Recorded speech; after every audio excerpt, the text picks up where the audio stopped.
when we went to town, we had to wear our uniforms, Yeah. but not our name tags, so we couldn't be harassed. But I remember one time just walking down the street, and a group of people, I think it was mostly men, but younger men, drove past us and were yelling terrible things at us, and just, totally disrespectful. And, Yeah. here we are, 18 and 19-year-old girls that, have picked this for ourselves because we want to help people and get an education too. And they were just so mean and hateful, the people of Anniston, Alabama. They just... River Valley Voices, stories close to home. From Van Buren streets to wherever you roam. Recorded over lunch at Momma B's.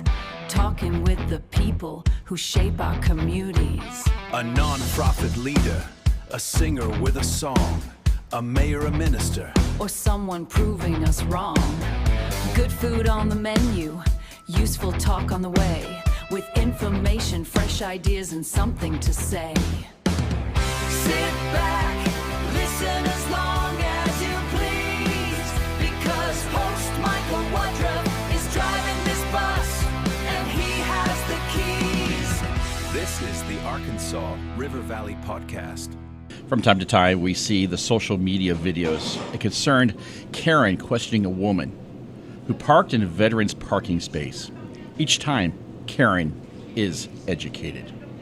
According to the Veterans Administration, over 2.1 million women veterans with a median age of 52. Many are college educated. They make up 11.3% of all living veterans, with a projection increase to 17%. Currently, 18% of the military has female service members. That's roughly 227,114 women. On today's show, we have two women who are definitely going to share interesting stories that we've never heard before. With us is Margaret Clymer. She is was an Army nurse, still a nurse, well, retired now. Retired, yeah. And we also have Sharon Blake. Now, Sharon, I forgot to write that down. What did you do when you were in the Army? Oh, pass the microphone to her. What did I do in the military? Yeah, what'd you do? I was a wheeled vehicle mechanic. Wheeled vehicle mechanic. Yes. It was not my original MOS. I joined and I was going to be a chemical lab specialist. That didn't work out. Well, we're going to talk more about that shortly. Okay. Before we get started with the program, we're going to talk about Momma B's. Now, Momma B's is, of course, one of my favorite restaurants, and I'll be honest with you, she's fattened me up since we started doing this program. And, of course, all of our guests get a free meal. And then the people who come in during our program and mention that they're here to see the program, they get a free dessert. So, Sharon, you have in front of you, what did you order? Indian taco. You ordered an Indian taco. And Margaret, I know you've ordered some food, but it hasn't come out yet. What did you order? I ordered the Indian taco also to try it. Monkey see, monkey do.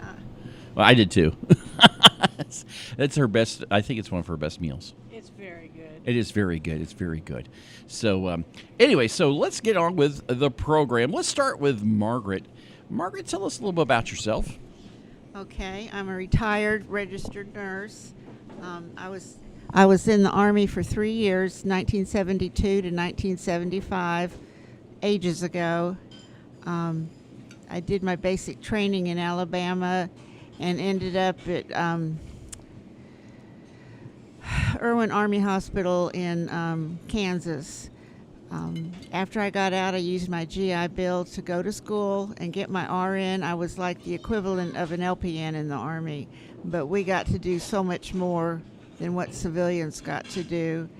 And my husband, I met him when I was stationed at Fort Riley, and we moved to Arkansas, where he was from, and have spent the last 50 years here. And I have had a varied career in nursing. I started off in labor and delivery, and then went to gastroenterology, And then what I do? I went to the wound clinic in hyperbarics, and that's where I retired from a couple years ago. Pretty good career. Yeah, a long one. Oh, my goodness. And you said Fort Riley, Kansas, huh? Yeah, right, just outside of Manhattan. I was stationed there myself. Were you really? Oh, yeah. Big Grade 1. Were you part of the Big Grade 1? Or were you? No, I was part of the hospital. Part of the hospital, okay. Yeah, Irwin Army Hospital. I was part of the 937 Engineer Group, which they're not there anymore. They moved down, I think, Fort Stewart or something. When you were there, did they still have all the buffaloes and stuff? Oh, yeah, they did. It's so cool. And Yeah. you get the Buffalo Soldiers, too, and they have what was it? The barns for the horses and the cavalry unit. Yes, that too. And then the museum. The museum when you were there too. It's so long ago, I don't really remember Okay. that. Did you have any wild stories about Junction City? Yeah, quite a few. My girlfriends and I, that we Yeah. we were all nurses and stuff. Like we would go out and we would party, and then we'd go to the Denny's like at 2 or 3 in the morning, and order breakfast, or we'd go to the pizza place and order a pizza, and just we had a lot of fun times there. That Denny's is. I went to that Denny's too. I think that Denny's has been there forever. Well, that was pretty much the only thing Yeah. that was open that late at night. Yeah. And then I also went to the Minuteman hamburger place Uh-huh. too, because those were really good back then. Yeah. That one. I think that, if I recall, they were just getting ready to. They just closed it, I believe, when I was there. Okay, when were you there? That was back in 1998, I think it was. Okay, well I was there in 74 and 75. Yeah. So they were closing that up, and people were saying, "Oh man," they're upset that something like that's closing. But the person who owned it was retiring. So, but boy, a lot of fun things going on, and we'll talk more about Vietnam shortly. Okay. About this. Now let's talk to Sharon. Sharon Blake. Tell us a little bit about your military service. Well, I joined the military in September. No, you were in the Army, right? Yes, Okay. in the Army. You said MR West, so I figured. In 1977, I graduated in June of 77, and I went and joined in September of 77. Went to Fort McClellan, Alabama. Yes, that's where you All right, I was a Delta girl. I was a D company. So you're B Company Delta also? I'm sorry, you were B Company and I you were was a Delta Delta Company. girl. Okay. And when I was in, I was going to go to. Well, I thought at first I didn't know. They didn't know what to do with me. I had a waiver Didn't know what to do with you. Yeah, they didn't know what to do with me. I had a waiver to go to chemical lab school, and they were getting ready to send me off to Fort Jackson. Mm-hmm. They didn't know. I went to basic training there yeah, myself. they didn't Yeah. know what to do with me. So finally they're going, okay, you're going to Edgewood Arsenal. Edgewood Arsenal is a part of Aberdeen Proving Grounds. It's a sister to Aberdeen Proving Grounds. And so I did my first AIT in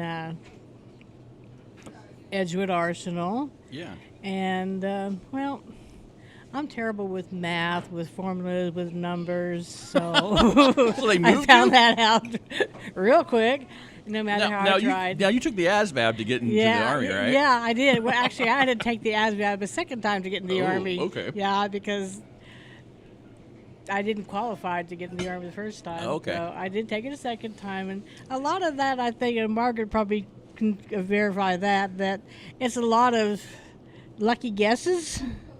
You just pick whatever you think is the right answer, and so. My favorite question was, pick the hammer. you, whatever just feels right, you just and Yeah, I got picture- it. And there's a so picture of all the I tools that say pick passed the it. hammer. I don't even know what my scores were. So I went to Edgewood, and like I said, they put you on casual status when they don't know what to do with it, obviously. Okay. So they sent me to when I flunked out of my first school, and I kind of feel bad about that. Uncle Sam sends you where they think you're going to be the best for it, and so they sent me to Needs of the Army. Yeah, they sent me to Fort Jackson Oh, to boy. be a wheel vehicle mechanic. Not my choice. If I had I think I would have rather probably gone into maybe being a clerical school. Oh, okay. That Yeah. not my choice, but I went with the flow. You Yeah. don't really argue with Uncle Sam. You just go wherever they tell you. Yeah, to you go. do what they tell you. So I went, and I did okay there. And then from there, I went to Fort Campbell, Kentucky, and I worked down at the motor pool. And it's funny, back then there were very few female mechanics. Yeah. So there was just me down there in the motor pool. And of all things, they stuck me in the office doing clerical stuff. And then they stuck me into a tool cage, just sorting out the tools and handing the tools to the mechanic. So I never actually did any mechanicking on the vehicle. Really? No. So you didn't get to fix any of the Jeeps or None of none the of that Jeeps. stuff? I learned how to work when I was at Jackson, how to work on generators. So I did a little bit of that, but other than that, no mechanicking whatsoever. What was that like? What was that like to kind of? I mean, did that bother you? A little bit, yeah, a little bit. I mean, all that training and you don't get to do anything, but that was the Army, was the 70s, and you just, yeah, it was, It was the time to be in the Army, Margaret. Oh, go back over to her. The ratio of men to women, and that was good. I was a donut dolly when I got to Fort Sam. Donut Dolly, what's that? Well, my school hadn't opened up yet, Uh-huh. and so they had to do something with us. So I got to pass out donuts and coffee to the guys and stuff, and there were more guys than women. So, not to sound crass, but did you have frequent dates? Did guys ask you out on dates? Because I know it's like Oh yeah, teenage Yeah, young men, they'll talk to any woman, especially Well, if they're I in was it. 19, and we had just got done with basic, which was 9 weeks without men. So, not that we were, looking, but On the prowl. there was quite a few to choose from. Yeah. And you met somebody there, right? My husband, And he was in the military also. yeah, but he had already gotten out. Okay. And he lived in the little town of Ogden, Kansas, that was just right outside. I've been there too. Yeah, and he between- played music for a living. And one night, my girlfriends and I went to hear the band play, and he was playing, and we started talking, and we were together. He passed in 2012, so we had like 35, 36 years together. Oh wow. So, and yeah, he was in the Army. He was a drill sergeant for part of the time, but he was in Vietnam 3 times. And when he got out, he just wanted to stay where a lot of the other guys had served with him got out, and they kind of had like this little tight-knit group and stuff. That's something that I found challenging. Is you make really good friends in the military, right? Yeah. And all the cool kids now are calling it trauma bonding.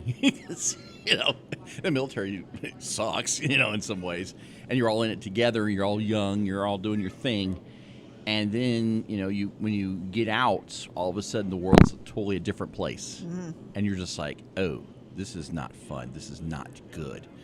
And I've had friends and even myself struggle because it's like, now what? Did you have any? I mean, I know you had your best friend, but did you have that kind of problem? No, I have one friend that I've had for 50, 2 friends, a high school friend and an Army friend, and we're still in touch. Yeah. She lives in Massachusetts, and, she was a nurse also, and she was a nurse for her lifetime, and we still converse and stuff. Yeah. And I don't know, just the bonds that you make there, some of them are lasting, Oh yeah. What about you, Sharon? What was your experience with that? Well, joining the military, 18 years old, Yeah. And it's like when you get on that bus, you know, and the military sucks. You know, the military sucks. You know, in some ways, and you're all in it together. You're all young. You're all doing your thing. And then you when you get out, all of a sudden the world's a totally a different place. And you're just like, oh, this is not fun. This is not good. and it's like when you get on that plane and you get to basic, and it's a whole different world. You're thinking sometimes in the back of your head, what am I doing here? What was I thinking? A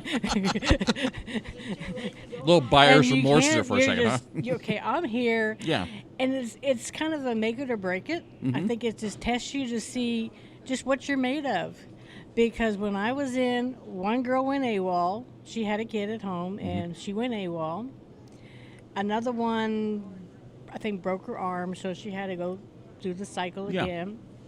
One threatened to burn down the barracks, so we had to have a little fire patrol there in the barracks at nighttime. And You always have fire patrol. I got picked to get to guard inside the barracks for a little while, a couple hours each night or whatever, until that threat was over. I mean, I've seen one gal when I was in my first AIT that she had threatened to commit suicide. Yeah. It just happens, and I don't know what they do with her. Just all sorts of different people you run into. Yeah. I don't think I really kept any friends. No, people come and go. So as far as making friends, I do have 2 friends, but they were officers at the time. Okay. But I remember their names, and I found them through military.com, and so they're my friends. Yeah. But other than that, as far as friends, military.com, buddy finder. Okay. Yeah, that's how I found them, and anyhow, but as far as making friends, like they come and go, they just do. You just, I actually met my first husband in the military. He was in the military station, the same place I was at Fort Campbell. Okay. And so, my daughter was born at Fort Campbell. Yeah. And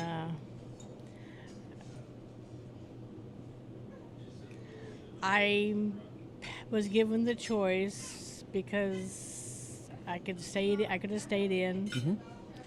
So I was given choice whether to stay in and continue. I could be pregnant and whatever. Yeah. Or I could get out. And I was only a POC, and as far as making headway with rank and everything, they asked me what I wanted to do, and I was given the option to get an honorable discharge, so I did. So in '79, I took the discharge. And now when I was in, we had pregnancy BDUs. Did they have pregnancy BDUs at that time? Nope. Wow. Nope. It's surreal seeing women. They let me wear civvies for a while. Okay. Because I was pregnant. Surreal seeing pregnant women in BDUs than carrying around a rifle. You just had to wear your name tag. Name tag. So. Your fatigues. Sorry about that. Yeah. Oh, the fatigues. Yeah. Now, fatigues. I guess the fatigues you wore were the OD green ones. We didn't wear fatigues. You didn't wear fatigues when you were in? You wore a nurse's uniform, I guess? Yeah. But like in basic, we had just... Move the microphone over there so we can hear her. In basic, we had these light blue outfits that we wore, and then the rest of the time we wore a uniform, like if we were going to class or something. And then we did clinicals and stuff, then we had the nursing outfit and stuff.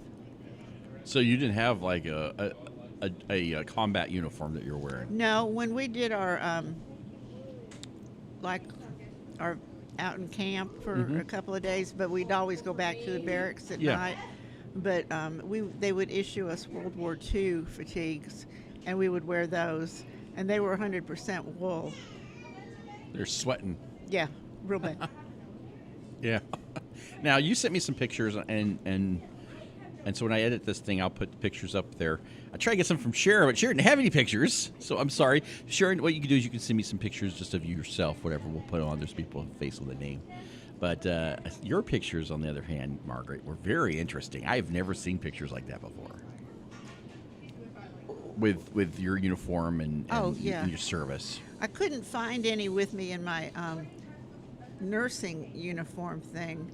I had a fire 3 years ago, and a lot of my stuff is in boxes still, and just kind of, I know they probably survived, but I haven't really looked for them either.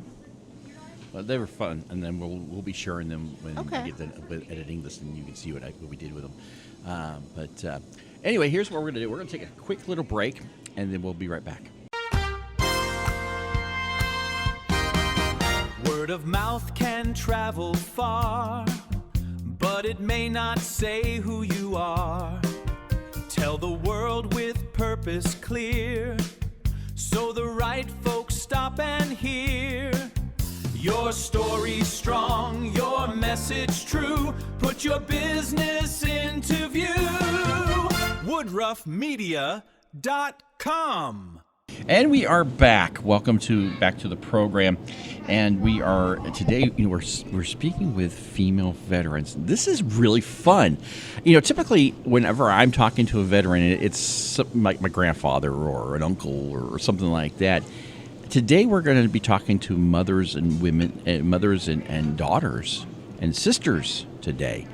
And so, Sharon, let's get back to talking to you. So, you got pregnant and you got out. Yes. So, what was that like? Well, wow. First-time mother. My mother was a veteran. Your mom was a veteran? Yes, my mom was in the Navy. Okay. Both of my parents. Okay, I'm adopted. Okay. And my biological father was in the Navy, but my adopted parents, they are my parents. They were both Navy. They met in the Navy. And my mom, a naval nurse. Uh-huh. She was a flight nurse. And she taught me a lot. Yeah. And she was a terrific mom. And when she got out, she raised 3 kids. And so I owe a lot to my mom, and she was a wonderful lady. And she was when she got out, she went into pediatrics, so she was a pediatric nurse for quite some time. Yeah. I remember some of the stories she used to tell. One of them was she said whenever she would have to give kids shots, she would say that she told the kids if they moved, she'd have to give them the shot again. So I don't think anybody ever moved. So They took her up on that. Yeah. Yeah. It was great to have a mom that was a nurse too. There was an advantage for that. Yeah. So when my daughter was born, they gave her a grandma shower at her work, and she sent some bunch of stuff for me for my daughter. So Thank you very much, man. being a first-time mom was, everything, you got to check on them all the time, so, and everything. After a while, the second one comes along, it's like, I got this, Yeah. You're up all night with them with colic, Yeah. and, everything is just, you don't know what you're doing. After a while, the second and third come along, you got this, this is like old easy breezy, you know. So, so their dad was a good dad, but he passed in 2004. But by that time, we were divorced, and so But my husband is he's a Vietnam era veteran. Yeah. So great man, Yeah. and my kids, they absolutely adore him. So, and. So the legacy is there. So there's a good legacy. Yes. Very good legacy. Yes. And I don't know. Just I love being a mom. I'm a grandma to 5 and a great grandma to 2. So. So are you do you ladies? Are you guys members of the VFW? Or the American well, I Legion? do go to the VFW in here over in Fort Smith. I'm not Okay. a member because to be an actual member, one of the criteria is you basically have to have served during a war, and have boots. Well, they say boots on the ground. Sure. Yeah. So no. What about you, Margaret? I know you said you're a Vietnam veteran, so Yeah, I'm you a- went to Vietnam, right? Vietnam veteran. As far as the joining the group, since I did not actually serve in Vietnam, even though I took care of many guys coming back from Vietnam, Okay. I cannot be a member. Oh, really? Yeah, kind of unfair, but Yeah. Well, at least the American Legion will take you. yeah. Yeah. So where were you stationed? So were you at Fort Sam Houston, or where were you? Well, I started off at Fort McClellan, Alabama for basic training. That was like 9 weeks. Then I went for the just basic corpsman course in San Antonio, and that was great time, Yeah. time. And that was about 2 months, maybe something like that. And then I got sent to El Paso, Texas, at William Beaumont Army Medical Center, and that's where I got my nurses training. I was a 91C, which is a corpsman equivalent to an LPN. Okay. And we had all kinds of different labs that we did. We had dog lab where we suture up dogs to learn how to suture. Had a lot of training on what to do in emergencies or Yeah. in combat, even though we weren't really in combat. The only nurses that went to Vietnam were the officer nurses. And when I think of, have you ever seen that TV show China Beach from the 80s? Oh, yeah. What was your thoughts on that show? It was probably pretty real. I mean, it was a cross-section of different people and how things went. And you have a different mindset when you're there because you're like a more close-knit group. And we were pretty much shielded by being in the military about not watching stuff about all the dissent and stuff like that. Yeah. And then after there, I went to Fort Riley, Kansas, and I worked in the ICU recovery room. Yeah. And when we had surgeries, and it was like in the middle of the night because we worked all 3 shifts, we would have to go help the doctor in the surgery suite, just me and the doctor. And most of these times it was under local, but I remember one time we had to put this guy's thumb back in place because he had dislocated it. And it was pretty neat to be part of a surgery and stuff. And, you know, we saw a lot of tragedy, too. You know, the guys in training have an accident and get really messed up and stuff. But it... Now, you were taking care of men coming from Vietnam. Oh, right? yeah. What was that like? Because when I think about that stuff, I'm thinking of like Forrest Gump getting shot in the buttocks and you know, eating ice cream, but I know that there was a lot worse than things than that. Well, I can think of 2 incidences, and the guys have probably already passed. I don't remember their names or anything, but one guy came back, and he was half a man, and I mean half a man. Oh, wow. His both legs had been amputated, and when I first saw him, I was just I had never seen anything like that. And then the other time, when I was at Fort Riley, Kansas, they were doing some field exercises, and this guy got caught between a truck and a tank that had like a hook thing in the front, like for towing or pulling stuff, and it backed into him and just tore up his rear end. And the only thing that was keeping him alive was the blood clot that was in the bed with him. But he was awake and talking and everything, but he did pass because he started bleeding and then they couldn't stop it. But it was really sad. But it was amazing to me that he could still be awake and talking, but he was dying too. It just, that kind of set with me a little bit. Yeah, I bet. But then I got to help out in labor and delivery. And back then in labor and delivery, the women, apart from delivering the baby, they did all their own self-care. There wasn't any pampering or anything, you know. Yeah. You had to get up and feed your baby in the middle of the night. They didn't keep it in the nursery. You had to take care of your own personal needs and stuff. And about the only time you saw a nurse was for vital signs. Wow. I mean, it was almost like pioneer women for, for the women. Now, you guys were... So let's talk about basic training a little bit. I often joke with my girlfriend, and you both know my girlfriend, that I'm a trained killer. I mean, we learn how to shoot rifles, right? And we can do a lot of things. And you ladies are actually trained killers, too. No? No, I didn't have anything like that in my... Really? What was your basic training like? I mean, did they teach how to shoot a rifle and that kind of stuff? I never shot a gun in the Army. Oh, really? Yeah, the day they had the competition for that, I had a shift in ICU and I couldn't get off. But what most of my basic training was ironing, because we had to have our clothes stiff, our like our exercise uniforms consisted of shorts, a shirt, and a button-down skirt.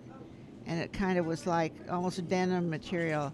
Yeah. But you had to iron it so hard with spray starch that a lot of us got cuts on the back of our knees because it was so sharp. I mean, it was Yeah. like if you think you put fabric starch on something, I mean, our skirts could stand up by themselves. Yeah. Polishing shoes, polishing our brass. It was more tidy work than anything. When we had to clean the barracks, we had to get down on our hands and knees with a Kotex pad with wax on it and put the wax on and then use the buffer. I mean, it was a lot of busy work. But the food was good. So. The food was good. Well, that's good. And speaking of food, I'm supposed to be getting some dessert somewhere here. And Oh, there it is right there. The GI parties were not parties. Oh, yeah. That's right. Yeah, that's right. They lied to us. I love those parties. Those were great. I tell you what, turn the music on, everybody gets their drink on, and everyone's smoking cigars and having a good old time. Yeah, there were a couple of girls in my group. We were on the 3rd floor of our building, and we had music and stuff, but one of the girls, she was from Alabama or something, and she got up on top of her cot and started singing the GI Occupation Blues by Elvis Presley. Hilarious, hilarious. It's things like that that I remember, you know. Yeah. Now what about now Sharon, what about you? Did you get it when you were basic training? Were you a trained killer? Not a trained killer, no. Did you get shoot a rifle at least? We did shoot. Learn how to shoot an M16. We Okay. got into the hole. The Okay, foxhole, well, you're a trained whatever. killer. Yeah, sure. Learn how to shoot an M16 and a machine gun. We did M16 learn how to machine shoot gun. the machine gun. Yeah. Mm-hmm. And we did learn how to throw hand grenades. Okay. But we used what they call dummy grenades. Yeah, I the guess. little blue ones, The the little blue little ones, yeah. little pretty much like a firecracker. I throw like a girl. I'm sorry. I am a lousy shot. I mean, I got a marksman in the military for shooting and for all that, so I did pass. So basically between Margaret and you, there was a change in the military when it came to women and women. Because in my training. husband, when he was in, he did go in. He went in during the NOM era, and his training was different. They did. They had bayonets on their rifles. They had sidearms. Yeah. They had all sorts of different stuff. He said, "Did you ever shoot this? Did you ever shoot that?" I said, "No, we didn't have that. We didn't get to do this. The weapons and stuff were kept in the armory. Of course. When you went out in the field, like Yeah. for field duty or whatever, like for field training, like during your bivouac, you didn't carry all that stuff. I Yeah. mean, you learn how to set up a tent. Did you dig a foxhole? We learned how to dig a foxhole. We learned how to dig stuff. We learned how to dig. We learned that in the big tents, especially if we had to sleep out in a big tent, like during when we were part of the party, when we went out of field training exercises, you better put a trench around that tent because if you're sleeping in it and if it rains, You get that shelter half. yeah. Well, around the tent, but the big tent, the big tents. Oh, we got yeah, to the sleep big in tent. those Oh, yeah. too. And if there was no trench around that tent and the rain comes in, you're going to have everything floating. My So, favorite thing was, especially the shelter half, was the shelter half and worrying about the bugs. Yeah. A buddy of mine taught me that to use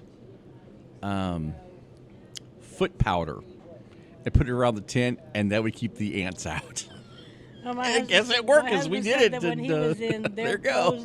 their clothes, and when he was in, Yeah. that their clothes was permeated with some kind of an insecticide, repellents yeah. and stuff to keep They all put the through an bugs old and bag, stuff. and there's a little that But stuff. when I was in, Yeah. I wore the OD green uniforms with the baseball cap. Yeah. And I mean, I loved it. So And you're like Laverne and Shirley when they went to basic training. I loved it, and when I wore the uniform, I was very proud of wearing that Yeah. uniform, and I loved the hat and the shoe. We wore I am a mama that wore the combat boots. Oh, so if yeah. anybody teased me, I said yes, I wore the combat boots, and I am very proud of that. So I'm Yeah. very proud that the fact that I was in, and I'm proud to serve my country for what short time that I did. Yeah. So I see Margaret here. She's talking to the waitress, which is fine. As a matter of fact, what we'll do is we'll take a break right here, and we'll come back.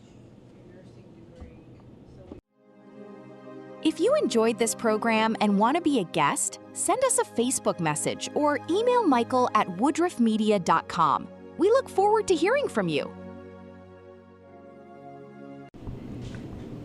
And we are back, and of course, I'm enjoying my dessert now.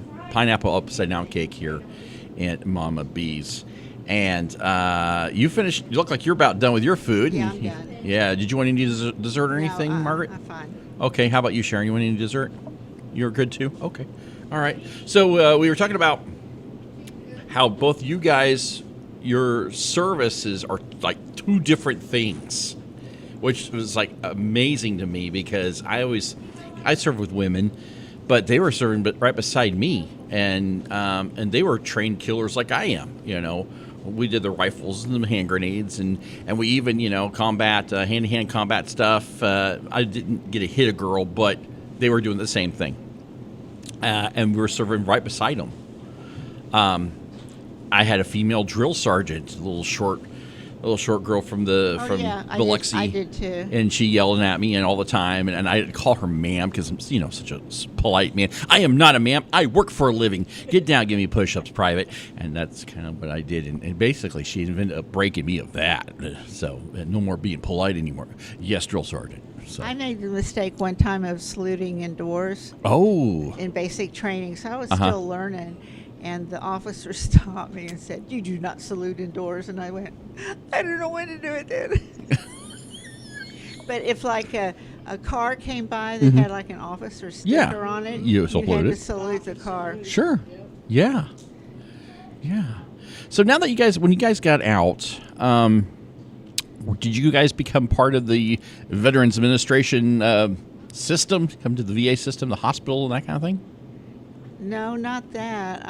I joined a group that was, what did I join?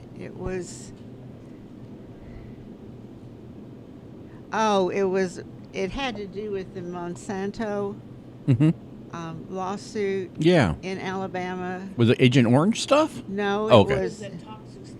Yeah, it was like oozing from the chemical school or something. Oh, yeah. And so I wanted to get signed up for it in case there were repercussions later on, because our training area and our barracks was like right next door to the chemical school. Yeah. And then we also had to go out in the field, which was just a forest next to there. Yeah. And they let off tear gas and smoke bombs and all kinds of stuff. So we don't know what we were exposed to. Yeah. It wasn't Agent Orange and stuff, but Yeah. it was enough that the town got compensation, the people that lived in the town that was there. Yeah. But they keep trying to bring it up, but it never comes to the forefront or anything. And I always worry about that because I served in Iraq. Yeah. And I was like, when I was over there, I saw like nuclear radiation signs. Yeah. And I was sick and some of us were sick. We had the bubble guts. And I wasn't sure if it was from the food or what. And I'm like, okay, some of these symptoms are like radiation almost. But, my hair's not falling out or anything.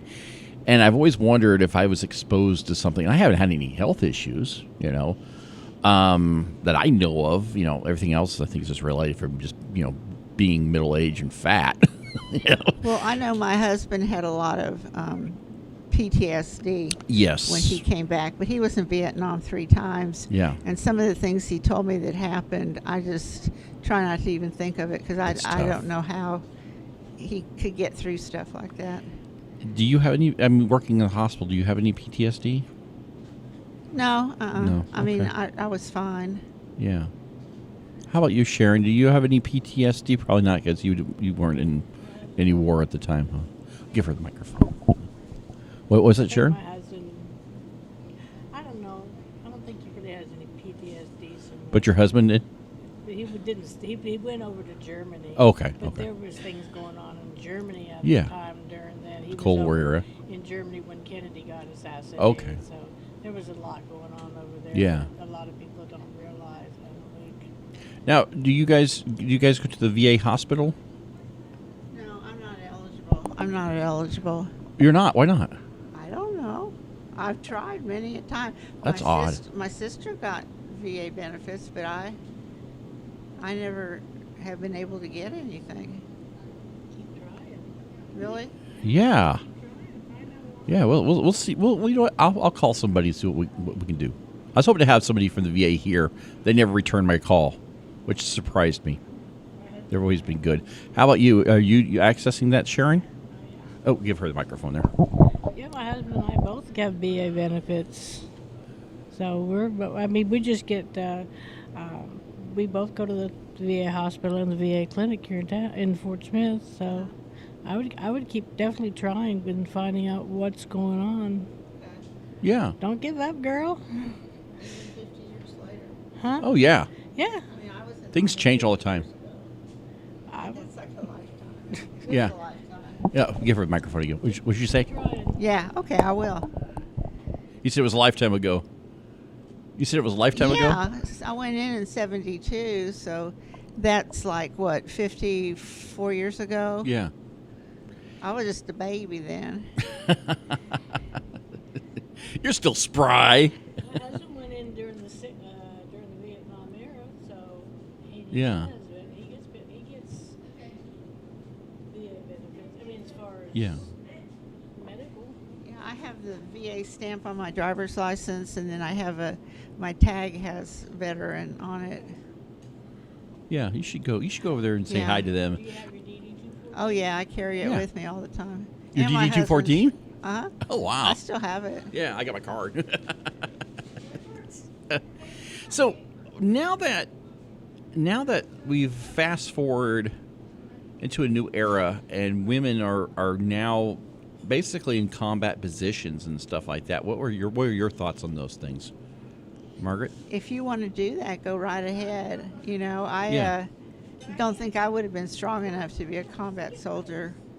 You know, it just you've got to be in really good shape and you know, have a mindset where nothing's going to bother you or not too much. Yeah. But I was more of a caretaker and stuff. That was, you know, that's how my life was. So why did you join the military then? Oh, there's a story behind that. Yeah, because you just said I joined, but I forgot to ask why did you join? Why did you? That's a good question. Well, I went to Indiana University School of Nursing for a year after I got out of high school. Well, I didn't apply myself, and my grades were just not the best. I mean, I wasn't flunking, but they weren't that good. And I just thought, you know, here my dad's paid all this money for me to go to college. I had one little scholarship, but that's all I had. And I just thought, well, my mother was British Wren in the British Navy when in the early 50s. And that's where she met my dad. He was in the Merchant Marine and sailed around the Mediterranean. Yeah. And they had a mutual friend, and they met at a party, and I guess they liked each other. And so when my grades weren't good enough, I thought, well, what else can I do? Because I felt bad that my dad had spent money and stuff, and I wasn't sure if I wanted to continue it or whatever. So I went down and talked to the recruiter, and she was real nice. I had a lady recruiter, and she told me, you know, get your school in writing, because if you don't, when you join up, they'll put you wherever they need you. So I got my the 91C Charlie, which was the LPN course. I got that written in, you know, on paper and stuff, and so I was able to do that. And my first night in basic training, I was like her. It was like, oh, what have I done?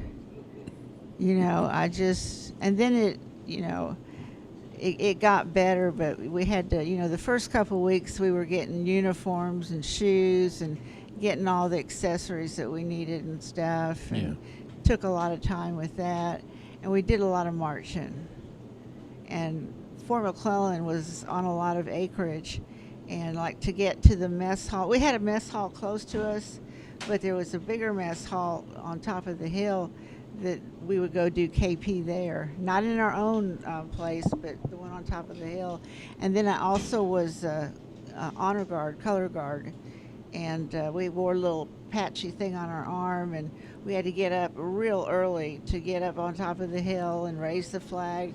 And then at the end of the day, we had to walk up the hill, and it was uphill. Uh-huh. And, I have a thing that I hate to see flags that are in disrepair and have, it's like, buy a flag, for heaven's sakes, change it out.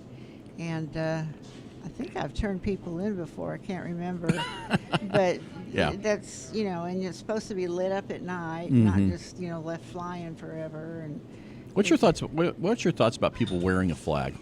Like a shirt or a tie or something? I think it's very disrespectful. I feel the same way. For some reason, I'm like, no. I mean, it's like, my girlfriend got me a shirt this year, and I was like, with the American flag. I mean, it's just, shirt, and ironically, it was made in China. And I was like, I don't know if I can wear this, because, it's so sacred to me that I can't. Well, especially if the whole shirt is the flag. It was pretty much the whole flag. And it wasn't just like some stars and a little stripe here and there, or some kind of design or whatever. No, I mean, it was like, it looked like they took a flag and they turned it into a shirt. Yeah. And I was just like, but then I was like, well, it is our 250-year anniversary, of the country, and I need to be I want to be patriotic, and I don't want to take that feeling of that away, so I'll do it. And did it bother me a little bit? But I'm like you, though. I'm like, I don't know. I got onto a kid at a football game at Northside one time. He didn't stand for the national anthem. Yeah. And I don't know, it just got all over me. Yeah. And I walked up to him and I said, "You are so disrespectful." I said, "You don't realize what people have gone through for you to have the honor to stand up for your flag, and you're just sitting there on your phone." And I let him have it. He goes, "I'm sorry, ma'am, I won't do that again." He may not have been realizing it, too. He was a teenager, but teenagers really do got dumb things. all over me. Yeah. What about you, Sharon? What's your thoughts on wearing the flag? I don't think they should. Now, as far as displaying the flag, we do have a flag at home, and when one got pretty well tattered and torn, we did take it down, and we folded it, and we took it to the VFW, and then they have a place where they can dispose of it properly. Yeah. So I make sure that it gets retired properly. I have a thing about that, and I do salute the flag out of the front of the house. There's a big old flag over at that park downtown, Riverfront Park. I stop and I'll salute that flag. It's a beautiful flag. And part of the pageant thing, there's a group called the Arkansas Senior Diamonds. This is how I met you to get onto the program. I didn't talk about that at all in this program of how I know you guys. I met you both doing different things with Woodruff Media. So I met at a pageant. Yes. You did the national anthem. Yes. I was in the pageant for 2 years. Did 2 years at 2024, 2025. And the first year I got People's Choice Award. The second year I got Miss Congeniality. And this year I couldn't because my husband's health reasons. But Sherry asked me to sing the national anthem. We had her on the program last week. Yes. Yeah, Sharon Marshall, your friend Sharon Marshall. Oh, she's great. She's great. And so I said, I'd be honored. Yeah. Yes, I'll do it. Yes. Okay, I'm a part of what it's a group of women that are what they call forever queens. These are women that are former queens, but they are forever queens, and former contestants. Well, I'm just a former contestant. So we're called the Arkansas Senior Diamonds, and we go around different places like nursing homes. Yeah. And we've been to the state capitol twice. And the one year we went, and there's a big old flag and some pictures up over there in the inside. So I'm like, asked one of my friends to take it. I know we're not supposed to salute indoors, but I saluted the flag, and I thought it seemed like the right thing to do, so I did. And so I salute the flag. When I was asked to sing the national anthem, I'm proud. You were about it. I was like, the flag came down on they had a thing come down on the back behind me because they didn't have a flag. So I'm just like, my heart was just like. The projector, the flag on it. I was like, that was very good that they did that. I loved it. That's really nice. So.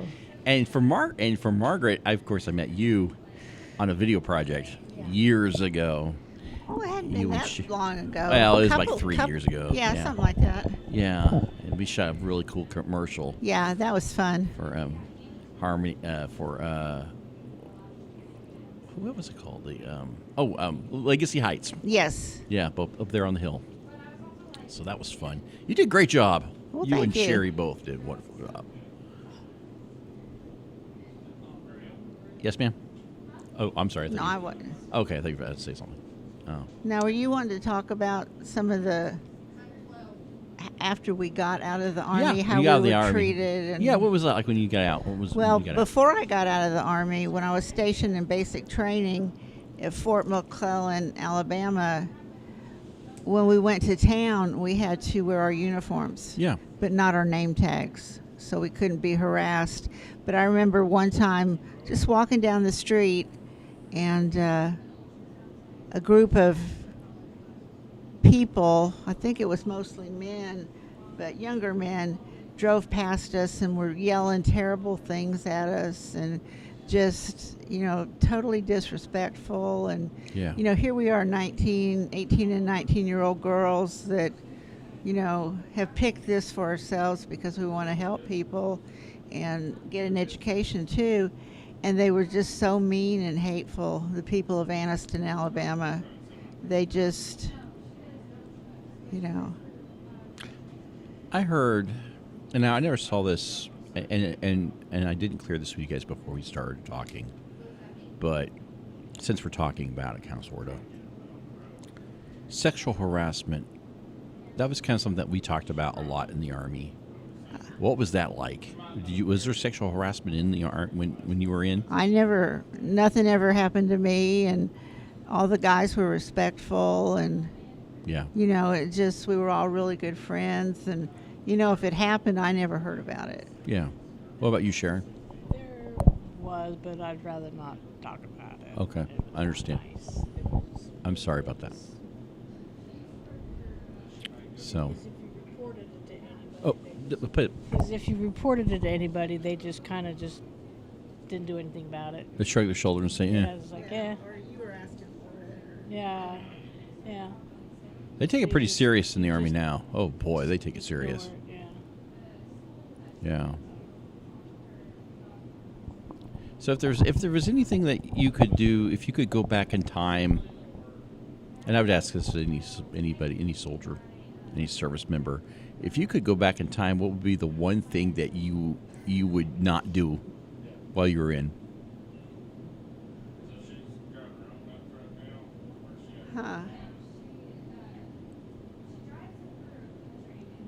Nothing really for me.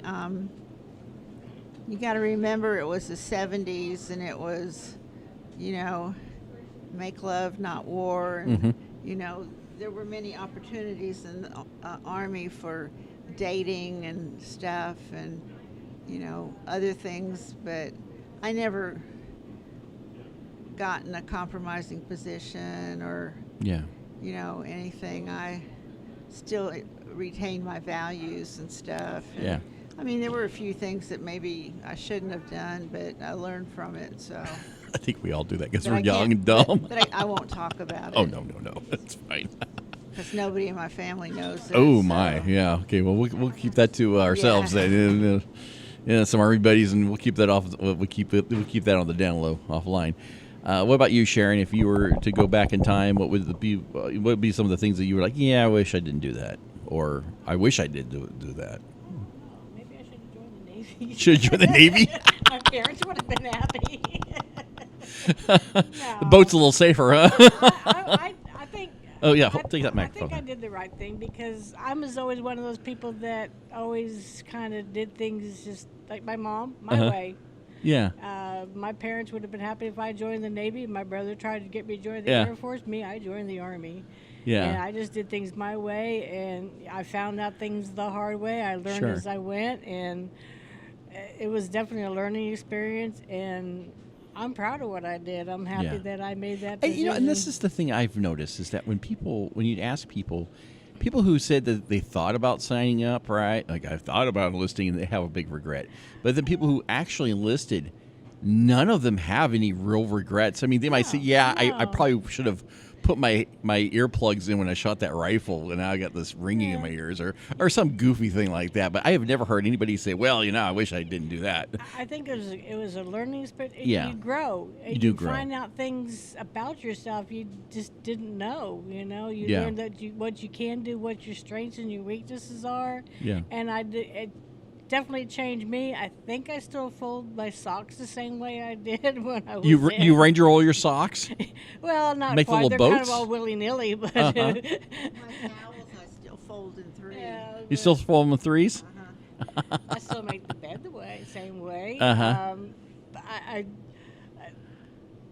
I don't know. There's still some things that you just you get it ingrained in you, and you just still do it, and it's like, oh my god, yeah. But Bring it up your microphone. There you still do some of the same things you did. It just when I'm watching a parade and there's a band going down, especially if it's like anything to do with the military, the feet want to start marching. You just find yourself want to start marching. You hear military music and the feet want to just start marching. For some reason, you want to. It's like a moth to a flame. Yeah, I just it's in you, and you just can't get it out of your system. And I'm proud to be a veteran. We got a couple minutes left of the program. Anything else you ladies would like to share? Well, one thing I was proud of is my parents were real proud of me. Yeah. My sister, who was 2 years younger, she went in the military, and she met her husband and married there. She was stationed in Germany, but when my parents came for my graduation, we have home movies of it and everything, and they were just so proud of me. But I was proud of myself for doing something that made me feel good. Mm-hmm. There were times in the Army I was thinking, oh, what am I doing here? But for the most part, it was really enjoyable. I was honored to have my parents there, and I just felt like I had redeemed myself since I didn't do so good at college. Yeah. But not everybody's for college and stuff. Yeah. And I just, I wouldn't trade the experience for anything. I wouldn't trade it either. My parents did not come to my basic training graduation, but I'm proud of the experience too. I'm just glad that I did. I'm glad that we were both WACs, basically, with the Women's Army Corps, correct? Hey, we were part of an era gone. I guess pretty much an era gone. They've gotten rid of it. Yeah, they've gotten rid of it. Everyone's green now. Everyone's green. So everyone's an infantryman now. I look at the new Army and go, wow, now they get to wear their hair a certain way. They made the helmets a certain way so that they can wear their hair in buns. Back then, you had to wear your hair a certain way. You couldn't wear your hair this way and do that and everything. And it's a whole... They don't even shine shoes anymore. I know. I went to the Army base and I was like, no one's shining boots anymore. It's so bad that Kiwi, the company that makes shoe polish, they went bankrupt because the majority of their customers were military. I learned how to shine shoes because my daddy used to have me shine his shoes for work over the weekend when I was growing up. So shining the boots was not a problem. Oh, you yeah. know? I probably need to do that more in my shoes, too. What about you? Well, we had, in our little sections where we slept was like 8 cots and stuff. And whoever was good at polishing brass did our brass. And then whoever was good at polishing shoes did that. I was good at ironing, so I did the ironing of all of our uniforms. And then one of the other girls did the brass and the shoes, and that worked for us. Yeah. And stuff. And we shared the task, so we didn't have to, rush and do it. We only had to do one thing instead of 3. There you go. There you go. Well, ladies, I want to thank you very much for coming in today and sharing your experiences with us, and kind of giving us a little insight of what the military is like from a female perspective. I want to thank you both for your service and for your care of our nation. Well, thank you very much. I enjoyed it. Thank you, Mike. And we want to invite you to visit our website, woodruffmedia.com. If you want to be a member, be a guest on our program, you can go over there, fill that out, go over to the podcast. There's a form right there. You'll just shoot me an email. If you want to be a sponsor of this program, it is only $100 a month. And if you do 3 months, which is $300, guess what? Depending on the month, or whatever, you're going to get 12 plus commercials, 30-second commercials. We'll produce those for you in-house. And if you want to use those for other things in your media, social media, or anything else in broadcasting, you can do that. So it's a great deal for small businesses. Also, if you are a small business, ask about the trade out. Yeah, you could trade things out, and I'll give you some advertising. Just like Momma B, she traded out having me here at the program, and she gave us lunch. And has been really great with helping us and with this program, and just been a wonderful host, and she's just a heck of a cook. So we want to thank the folks here at Momma B's. Until then, we will see you next time.